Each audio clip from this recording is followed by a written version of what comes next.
रख रहा है। सरकार के मंत्री परिषद का सदस्य होने के नाते मैं सबकी बातों को सुना हूं और मुझे खुशी हो रही है कि राज्य के मुख्यमंत्री आदरणीय नीतीश कुमार जी तरह से देश के नेता नरेंद्र मोदी जी ने गणना जनगणना दोनों करा करके देश को जो वंचित समाज के लोग थे उसको मुख्य धारा में जोड़ने के लिए सरकार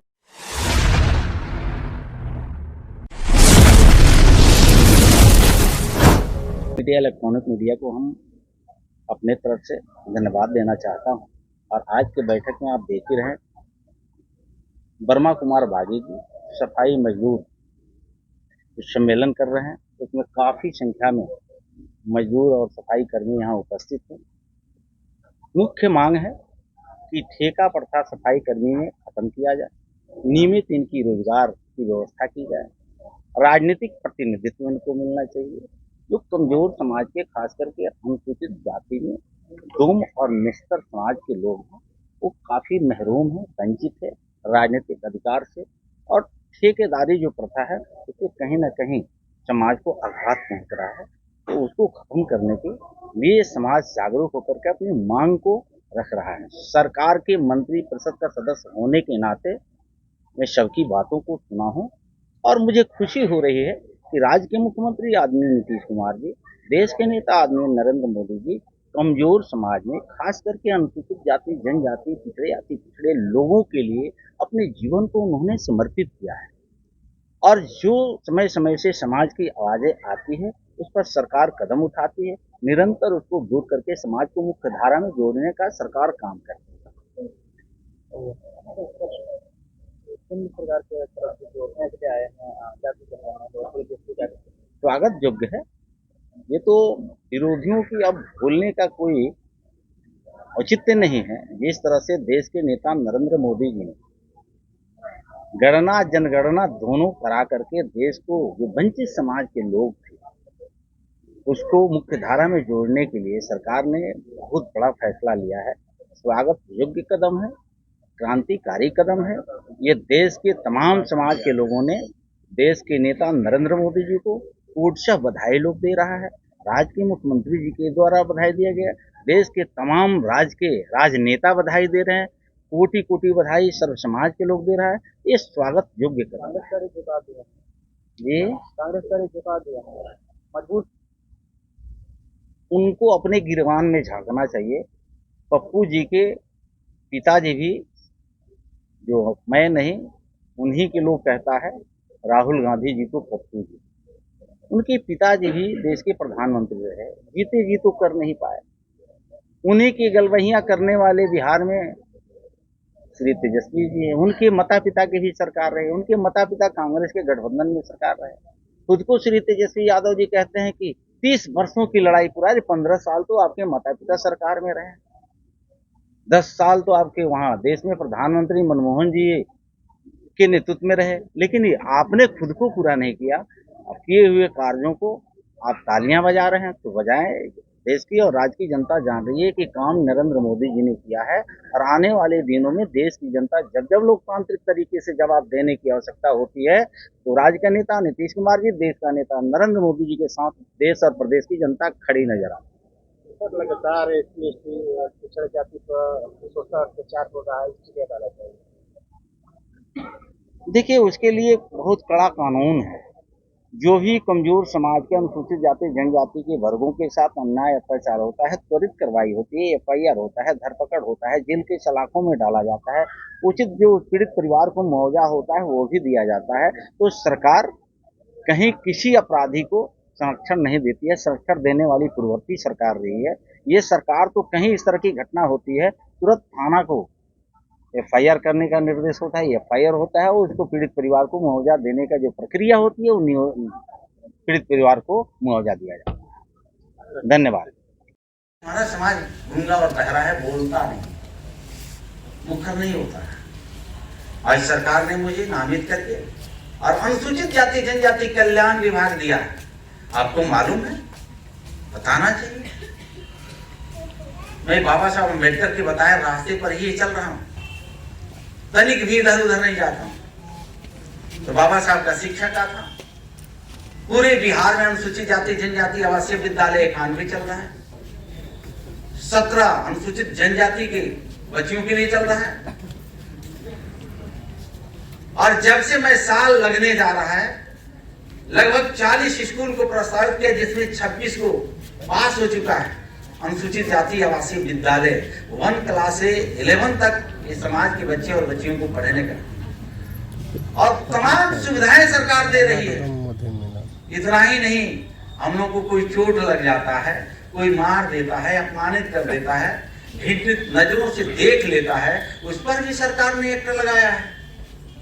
और उसमें 85,000 से लेकर के 8.5 लाख से 8,25,000 तक सरकार को देय होता है।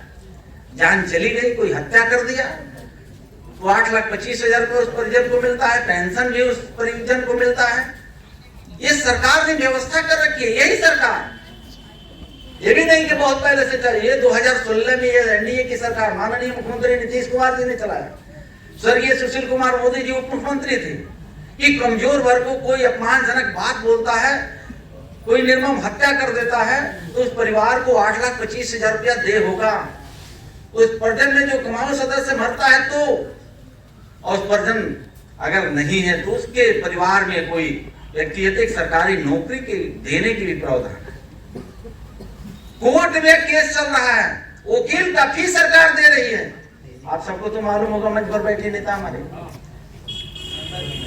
वकील का फीस सरकार दे रही है। जिस डिपार्टमेंट का मैं मंत्री परिषद का सदस्य हूं, वकील का फी गवर्नमेंट दे रही है। आपको घर से कोर्ट आना है, कोर्ट से घर जाना है, उसकी भाड़ा सरकार दे रही है। इतनी प्रोटेक्शन सरकार ये समाज को किया है। ये सब चलते रहेगा, लेकिन बार बार मैं कहूंगा कि अपने समाज के बच्चों को पढ़ाना है, पढ़ाना है। पढ़ाई से ये समाज में बदलाव आएगा। और राजनीतिक जो हथियार है, जो वोट का पावर है, आज तो वोट हमारे समाज का ये हमको डाला गया है, ये बहुत इसका प्रचलन हुआ है। आजकल बहुत प्रचलन हुआ है। जिनको अच्छा कमरा नहीं है रहने का, वो भी 20 फीट का बांस गाड़ करके अपने घर पर झंडा टांगे हुए हैं। बात समझ में आ रही है कि नहीं आ रही है? 20 फीट।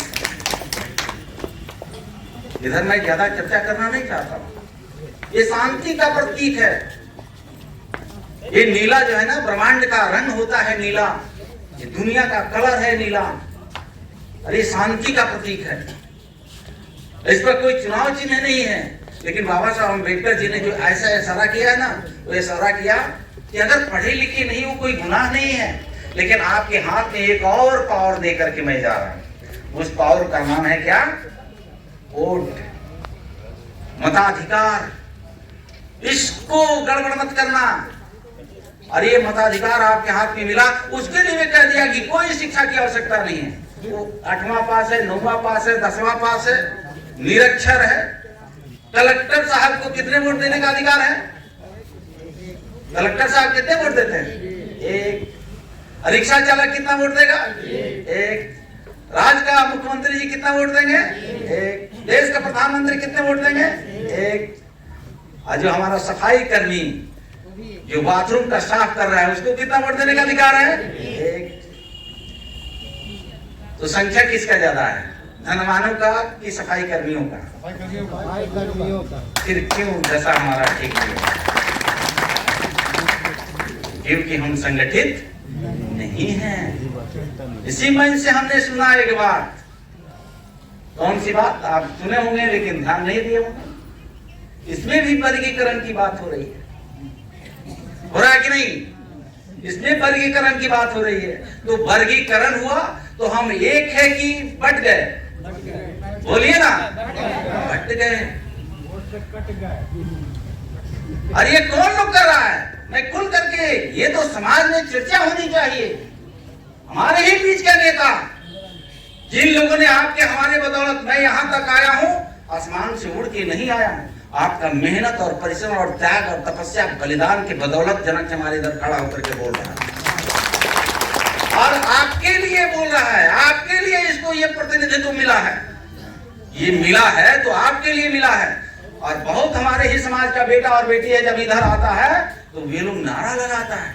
हमारे बीच का नेता कुछ लोग बोलते हैं कि समाज में वर्गीकरण होना चाहिए, कुछ लोग ऐसे भी नेता बोल रहे हैं कि निजीकरण में भी रिजर्वेशन होना चाहिए। लेकिन ये जनक कुमार उन्हीं से पूछता है, बहुत अच्छा है आपका ये विचार, निजीकरण में रिजर्वेशन होना चाहिए, लेकिन जब गठबंधन में 6 को टिकट लेते हैं तो उसमें किसी दूसरे को आपने कभी मौका नहीं देते हैं यार। देखो सफाई कर्मी का दे देते टिकट, देखो पाटलिपुत्रा ये पटना में कहीं बैठा हुआ यही सचिवालय के बीच में मोची का काम दिन भर करता है, उसको एक टिकट थमा देते, एक धोबी को टिकट थमा देते हैं। जो हम वही आप मंत्री जी खुल के बोलिए कि मैं तो कोई एक टिकट दे देना चाहिए, बोलिए खुल के। तो लगता कि चलो भाई सचमुच में गरीबों का अनुसूचित जाति का ये नेता है और हक के लिए लड़ाई लड़ता है। तो मेरे लिए कुछ कहते हैं, आज जब गठबंधन में 6 को टिकट मिलता है तो समधी नजर आती है, साढ़ू नजर आता है, दामाद नजर आता है, बेटा नजर आता है, छोटा बेटा नजर आता है। क्या मैं गलत नहीं बोल रहा हूँ? वही लोग हमको कहता है कि नहीं वर्गीकरण होना चाहिए। क्या कमाल है भाई। मैं तो धन्यवाद देना चाहता हूं देश का नेता नरेंद्र मोदी जी को, धन्यवाद देना चाहता हूं राज्य का मुख्यमंत्री नीतीश कुमार जी को। ये दोनों पर, एक का तो बाल बच्चे नहीं, लेकिन एक को तो बेटा बेटी, लेकिन कभी भी सत्ता के सुख पाने के लिए परिवार को उन्होंने आगा नहीं किया। बाकी लोग तो एमएलए बनने पर अपनी पत्नी को आगे लो कर देता है, बेटा को आगे कर देता है। ये बाबा साहब अम्बेडकर का ये सपना नहीं था। राजा के बेटा को ऑपरेशन किया, रानी के पेट को ऑपरेशन किया, इसीलिए किया था कि राजतंत्र को खत्म करना है, प्रजातंत्र को कायम करना है, और प्रजातंत्र में हमारा भला होगा, हमारा विकास होगा।